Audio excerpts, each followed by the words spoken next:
Uncle Shamsu আপনাকে বাড়িতে এসে মারি থেকে গেল, আর আমরা কিছুই করে পারতেছি না। এই দিনও কি আমার দেখা লাগতেছে? ক্ষমতা কারো কাছে চিরদিন স্থায়ী ভাবে থাকে না রে ইরফান, এর পালা বদল ঠিকই হয়। শামসুর খবরদারি একদিন ঠিকই বন্ধ করে দেবো, তখন বুঝবি এই মোল্লা কি জিনিস। এখন কত এত কিছুর পরেও বাহাদুরে করা খুঁজে পেলো কেমনে? খুঁজে তো আর এমনি এমনি পাই নাই আঙ্কেল, ওসি জব্বার তো আমার সাথে বেইমানি করছে। বেইমানি তো করবেই, পুলিশের তো নীতির ঠিক নাই রে ইরফান। ক্ষমতা যখন যার কাছে থাকবি তখন তার কাছে যায় লক লগাবি। ওসি জব্বারেক আমাদের বিশ্বাস করাই ঠিক হয়নি রে ইরফান। সেটাই তো হলো আঙ্কেল, এখন কি করবেন? শামসু তো খেলা অন্যদিকে ঘুরেবি। বাহাদুরের দিয়ে যদি এখন স্টেটমেন্ট পরিবর্তন করে তাহলে তো আমরাই ফাঁদে পড়ে যাবো। এত সোজা নয়, বাহাদুরেক দিয়ে আর কি পরিস্থিতির পরিবর্তন করবি সেটাই দেখমু। হাজি আর মতির জামিনটা যেভাবে হোক করাতে হবে, না হলে আর হচ্ছে না। সেটাই আঙ্কেল, আমরা বাইরে একা একা শামসুর সাথে লড়াই করে টিকতে পারবো না, এই জন্য ওনাদের দরকার আছে। আপনি যে আইনমন্ত্রীর সাথে কথা বলছিলেন তাই কতদূর কি করলো? আশা দিছিল জামিন করাবি, এখনো তো তার কোনো কিছুর অগ্রগতি দেখিচ্ছি না। বুঝিচ্ছিস না, দলে এখন আমাদের অবস্থা নড়বড়া, এই জন্যই তো গুরুত্ব দিচ্ছে না। যতই গুরুত্ব না দিকে আঙ্কেল, তারপরও চেষ্টা করে যেতে হবে। যে কোনো কিছুর বিনিময় হলো আব্বু লিয়াকত আর মতি ভাইয়ের জামিন করাতে হবে। চেষ্টা তো আর কম করলাম না, সেটা তো দেখতেই পাচ্ছ, কিন্তু কোনো দিকেই তো কোনো কুল কিনারা খুঁজে পাচ্ছি না। এগুলো করে আর হবি না আঙ্কেল, আমার মনে হচ্ছে মাঠ থেকে কাউকে ফালাতে হবে, না হলে খেলার মোড় আর ঘুরেন যাচ্ছে না। এইভাবে মেয়া মেয়াও করে থাকলে শেষ পর্যন্ত দেখবেন হামাকেরই আর অস্তিত্ব নাই। শামসুর সুযোগ বুঝে সব বিলীন করে দিবি, তখন হামাকের আর কিছু করার থাকবি না। না না ইরফান, এখন কোনো খুন খারাপই করা যাবি না, এগুলো করেই আমাদের অবস্থান এইরকম হচ্ছে। তাই মাথা ঠান্ডা করে খেলতে হবে, ধৈর্য হারালে হবি না। ভাই আসসালামু আলাইকুম। ভাই আসসালামু আলাইকুম। ওয়ালাইকুম আসসালাম। মোল্লা, এটা কোনো কাম হলো? শামসু বাহাদুরকে খুঁজে পেল কেমনে? গ্রেপ্তার হবি না ভাই, ওসি জব্বার তো আমাদের সাথে বেইমানি করছে। স্বরাষ্ট্রমন্ত্রী আর শামসুর ভাই ওসি জব্বার এখন নগরে দলে ভিড়ে গেছে। তোমাদের এই কাজ কামি মেয়ে অন্যরকম, পুলিশের উপরে এইভাবে ভরসা করা ঠিক হয় নাই। আমি বারবার বলছিলাম বাহাদুরকে নিরাপদ কোনো জায়গায় রাখো যাতে কেউ না জানে, সেটা জব্বার কেমনে জানলো? এখানে তো আর না জানার কোনো কিছু নাই ভাই, জব্বার তো আগে আমাদের হয়ে কাজ করেছিল, কিন্তু হুট করে যে এরকম পোল্টি মারবি সেটা তো আর বুঝতে পারিনি। তাহলে আর কি, বসে থেকে আঙ্গুল চুষমিয়া, তোমার কারণে সবকিছু এলোমেলো হয়ে গেছে। তোফাইল ভাই কিন্তু খুব ক্ষেপে আছে মোল্লা, তোমার কারণে সব পরিকল্পনা ভেস্তে যাবে, এটা কিন্তু মানতে পারবো না। তাহলে ভাই এখন আমি কি করবো সেটা বলেন তো। তুমি বাসাতেই থাকো, কি করা লাগবে না করা লাগবে সেটা তোমাকে পরে জানানো হবে। আচ্ছা ঠিক আছে ভাই। শামসু কেমনে খেলা অন্যদিকে ঘুরে দিল দেখলেন ভাই? খেলার এখনো কিছুই হয়নি, হানিফ বাহাদুরকে গ্রেপ্তার করে কোনো কিছুরই পরিবর্তন করতে পারবে না। স্থায়ী মিটিং এ শামসুর খেল এবার খতম হয়ে যাবে। সেটার অপেক্ষাই তো করতেছি, তবে মোল্লার উপরে এইভাবে ভরসা করা আমাদের ঠিক হয় নাই। এই লোকের কারণে বারবার আমরা পরাস্ত হচ্ছি। এখানে তোমারও ব্যর্থতা আছে, মোল্লার উপরে সব দায়িত্ব ছেড়ে দিছিলা কেন? আমি বারবার বলছিলাম বাহাদুরকে আমাদের হেফাজতে নাও, সেটা না করে তুমি হাজি বাড়িতে কেন রাখছো? তখন তো আর বুঝতে পারি নাই ভাই এইরকম হবে। যদি জানতাম তাহলে কি আর এরকম হতো? তবে এবারকার অধিবেশনে মোল্লাকার সেক্রেটারি পদপ্রার্থী বানানো যাবে না ভাই? হ্যাঁ সেটা তো অবশ্যই, মোল্লাকে আর কোনো প্রকার চান্স দেওয়া যাবে না। রাজনীতিতে সবসময় স্রোত নিজের অনুকূলে আসে না, অনেক সময় বিপরীত দিকেও যায়। এটা সহ্য করতে পারলে হানিফ কাঙ্ক্ষিত অবস্থানে পৌঁছানো যায়। এত কিছুর পরেও সভাপতি কেমনে শামসুর পক্ষ নেয় সেটাই এখন দেখার বিষয়। এই জন্য ভাই সবার সাথে আবার আমাকে বসতে হবে। মিটিং এর চূড়ান্ত সময় যেন কেউ পোল্টিবাজ না করতে পারে, সেই জন্য আমাকে আগে থেকে ব্যবস্থা করতে হবে। আচ্ছা ঠিক আছে, তুমি কি ওদের সাথে কথা বলছো? ওরা কি আসবে ওখানে? জি ভাই, আমি সবাইকে ফোন করে ডাকছি, আমরা গেলে ওখানে কথা শুরু হবে। আচ্ছা ঠিক আছে, তাহলে এখনই রওনা দিই, চলো।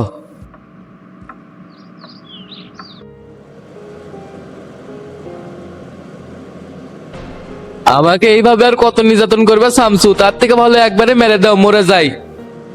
এই মাদারি তুক তো শেষই করে দিছিলাম, বাসি তো গোলার কাটা হয়ে দাঁড়াছু। তোর কত বড় সাহস, আমাকে নামে মামলা করছো, টান দে কল যে একবার সিরিয়াল দমো। ভাবছু পার পেয়ে যাবো, গর্তের মধ্যে লুকালো চুম্বুক দিয়ে বাইর করবো। আমার নাম শামসু, কোবা শামসু। এত কিছুর পরও তুক বাঁচে রাখছে, এখন সত্যি করে আমাকে নামে মামলা করার জন্য তুক উস্কে দিছে কে কে? চুপ করে আসুকে কত মাদারি। কেউ উস্কে দেয়নি, আমাকে যে মারার জন্য চেষ্টা করা হচ্ছে, এই জন্য আমি নিজেই যাই মামলা করছি। সেটা তো আর এমনি এমনি করা হয়নি বাহাদুর। ষড়যন্ত্রকারীদের সাথে যে জোট বাঁধে সরকারকে হটানোর পরিকল্পনা করছিল, এই জন্যই তো এটা করা লাগছিল। ভাগ্যের জোরে বেঁচে গেছো সেটা ঠিক আছে, কিন্তু স্বভাব তো পরিবর্তন করতে পারোনি। এইসব না করে যদি সুষ্ঠুভাবে রাজনীতি করতে তাহলে তো মাইনাস করার পরিকল্পনা করতাম না। এর প্রতি আলাদা কোনো সিম্পিতি দেখানোর প্রয়োজন নাই সেলিম ভাই। কক্সবাজারে পুলিশ যখন এক গ্রেপ্তার করছিল তখন এক শেষ করে দেওয়া উচিত ছিল। এই মাদারি তুই কি এখনো চুপ করে থাকবো? পেছন থেকে কেরা উস্কে দিয়েছিল সে বাপগুলোর নাম কি কবু না? আর তুই হাজির বাংলাতে কিভাবে গেল? মোল্লা কি তোকে সাপোর্ট দিয়ে কাম করাছে? হ্যাঁ মোল্লা ভাই আমাকে আশ্রয় দিছে আর মামলা করার জন্য তাই করছে। তার মানে মোল্লা তোকে ইরফানের মাধ্যমে থাকার জায়গা করে দিয়েছে যাতে তুই কেউ খুঁজে না পায়। আর তলে তলে তুক দিয়ে মামলা করাছে যাতে আমরা সিপেত পড়ে যাই। সাবাস, ভালো খেলা শুরু করছিল কিন্তু শেষ করতে পারলু না। তোদের ভাবা উচিত ছিল তোরা যদি 40 পাতায় পাতায় এ শামসু চলে শিরেই শিরেই। তোর মোল্লা বাবেক যে এলেপতি ডোজ দিয়েছি না মরা পর্যন্ত মনে রাখবি। আর হাজি সিদ্দিকের বেটা তোর সাথে মিলে কি পরিকল্পনা করছিল?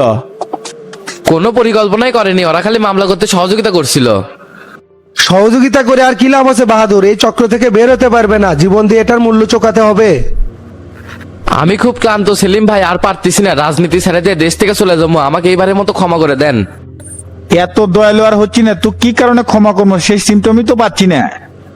তোমরা যা করবে শামসু তাই করবো, তারপরে এই অত্যাচার আর নিতে পারতেছি না।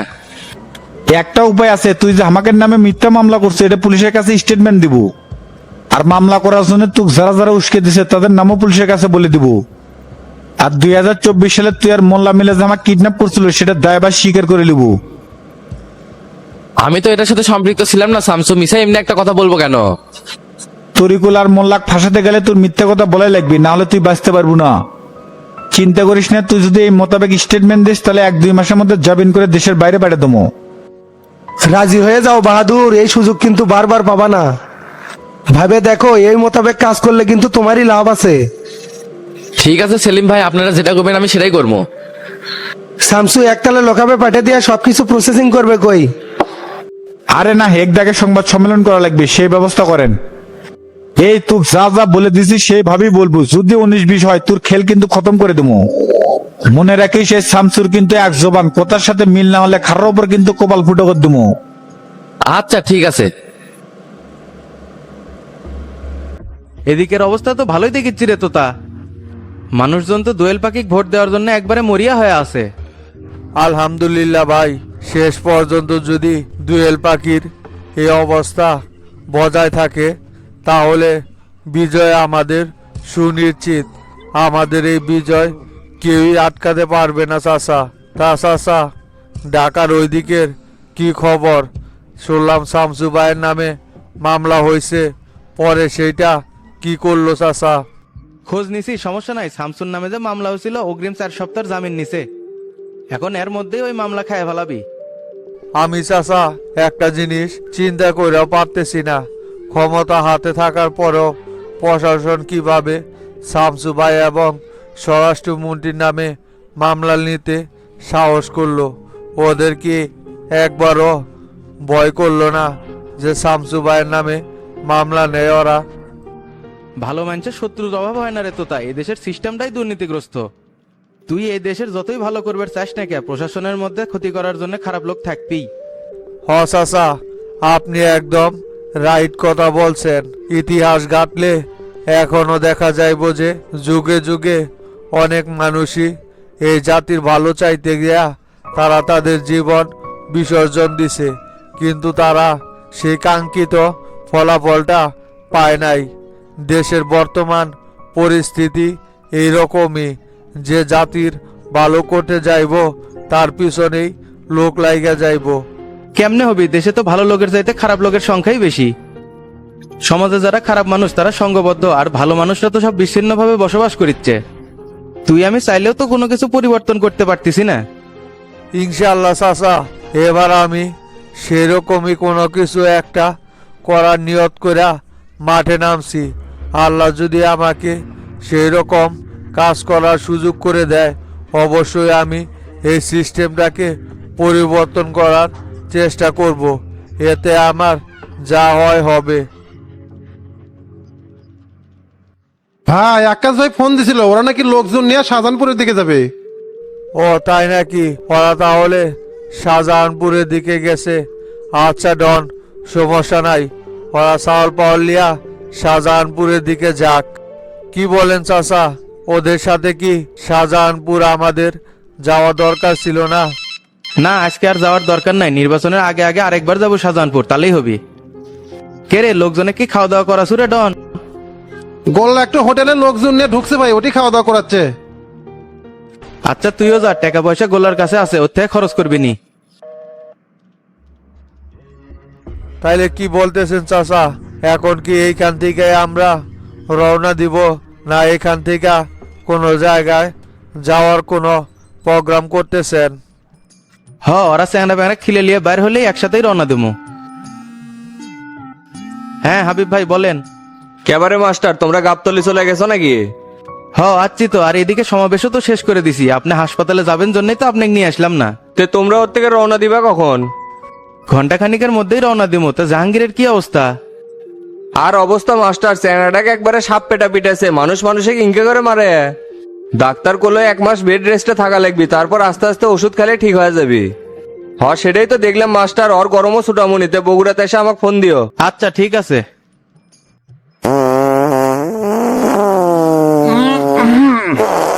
শালা বাড়াই নাকি, আটকে গেল নাকি?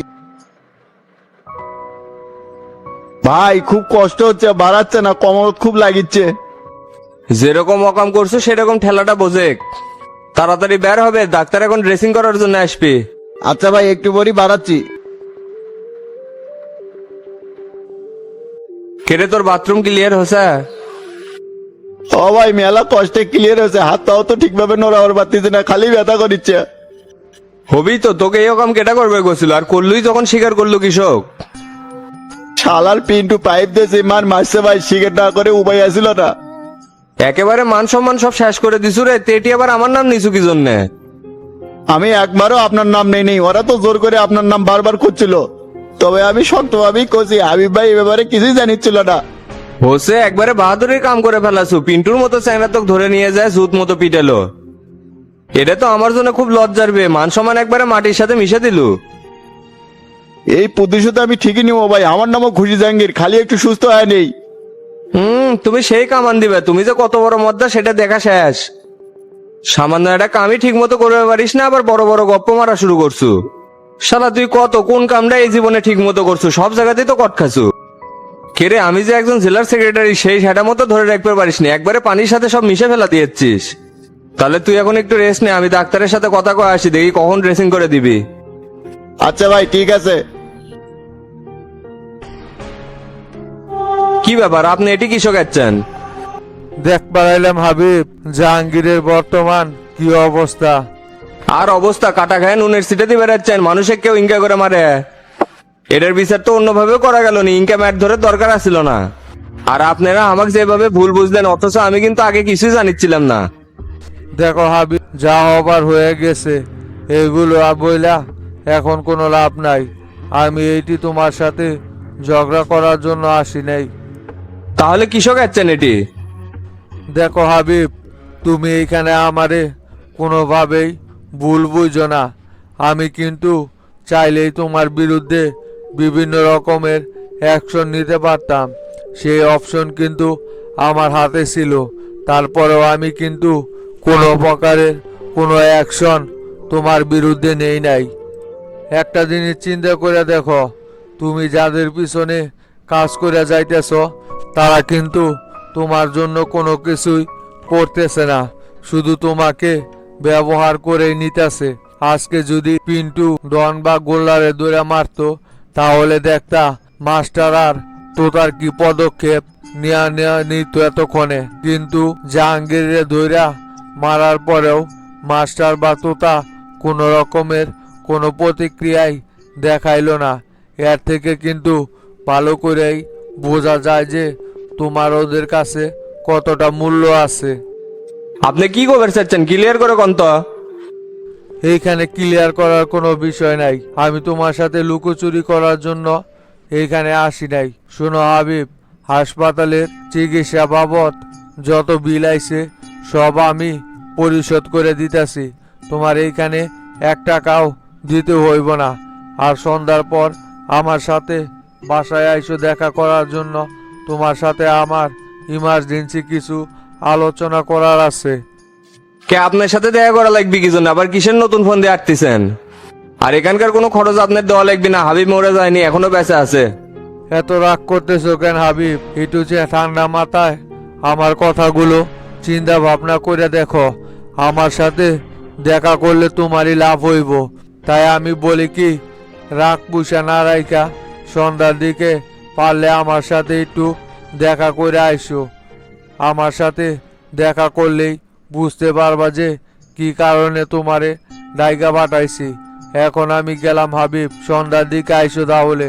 তোমার অপেক্ষায় কিন্তু থাকবো আমি। কেরে করলা হোটেলে খাওয়ার বিল কত হচ্ছিল? আর বইল না ডন ভাই, হোটেলের বিল আইছিল ৬,৭০০। শালারা একবারে পেট পুরা তারপর খাইছে। মনে হয় ৩-৪ দিন যাবত না খাওয়া ছিল। খাক রে, তাও ভোটটা দেখ। খালি মুখ দিয়া তো বইলা যাও। তোমরা দুই ভাই মিলা কি কোনো খরচ করতেছ? খালি আলগা চাপা মাইরা নির্বাচনের সময়টা পার করে যাইতেছ। শোনো রন ভাই, আজকে ৬,৭০০ টাকা বিল আইছে, আর আমারে তুমি ৭,০০০ টাকা মিল করে দিবা। কেটে করছে খরচ করেছি না, এ পর্যন্ত কত খরচ আছে হিসেব নেবো? শোনো ডন ভাই, ওই হিসাব আমি তোমারে দিতে পারবো না। আমার টাকার দরকার আছে, তাই তুমি আমারে ৭,০০০ টাকা যেমনি হোক মিল করে দিবা। এইটার হিসাব টিসাব আমি তোমারে কোনো কিছুই দিতে পারবো না। আমারে দিতে হইব, এটাই আমার শেষ কথা। কোনো প্রোগ্রাম আছে নাকি? ময়ূর নিয়ে কোনো জায়গায় যাবো? আরে না ডন ভাই, কি যে বলো না তুমি। আসলে আমার ফোনটা সমস্যা হয়েছে, তো তাই ভাবতেছি নতুন আর একটা ফোন নিবো। সেই জন্যই টাকার দরকার। তাই নাকি? তে কি ফোন নিবার চাচ্ছ? না না, এবার একেবারে পাক্কা নিয়ত করছি, এই সমস্ত বংশং ফোন আর ব্যবহার করব না। একেবারে আইফোন 17 প্রো ম্যাক্স নিয়ে নিবো। ক্যামেরাও যেরকম, কাজও সেই রকম, একেবারে চকচকা সব কিছু। তাই এবার নিয়ত করছি আইফোন 17 প্রো ম্যাক্সটাই কিনবো। তাহলে তো 1,80,000 টাকা মামলা, 7,000 টাকাতেই আটকে দিল।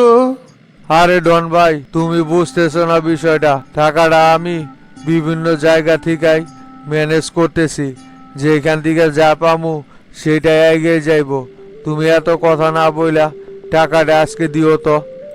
তে চেয়ারম্যানের কাছ থেকে কত নসুরে? টেরা ভাই তো 50,000 টাকা দিতে চাইছে নিজে থেকেই, এখন পর্যন্ত দেয় নাই।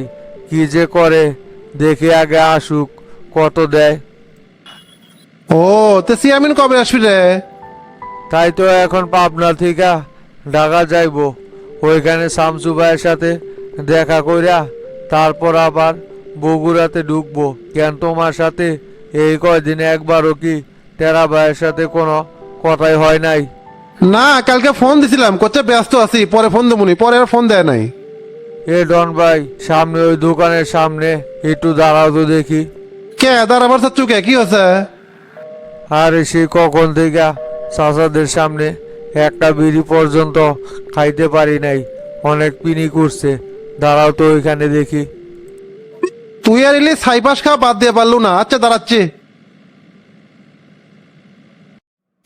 মাই কি হলো, পেট্রোল আনছ? আর পেট্রোল জমি দেন, গতকাল পাম্পে থেকে ঘুরে যাচ্ছি, তেল পাই নাই। কও কি, সুরজের দোকানে তাহলে পেট্রোল কোত্থেকে নিয়ে আসলো?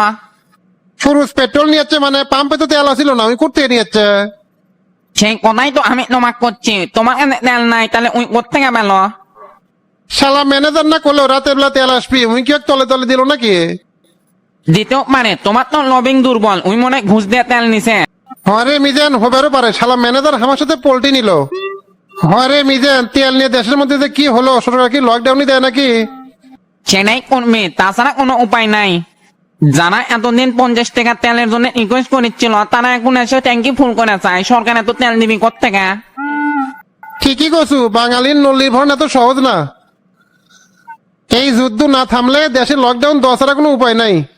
তে গোল্লারা কি গাবতলি থেকে আসছে রে মিজান? রওনা দিছে মাই, এস্তারও ঘন্টাখানিক লাগতে পারে। তে নাই হোক মাই, 1 প্যাকেট মেনশন দাও, মানে যা বসতে খাই। বাবা, 1 প্যাকেট পেনশন নেবো? তোর তো দেখি ভালোই উন্নতি হচ্ছে রে। ও মাই, এখন আর মেনশন তারা খাই না, তারা নাও চলে যাবো।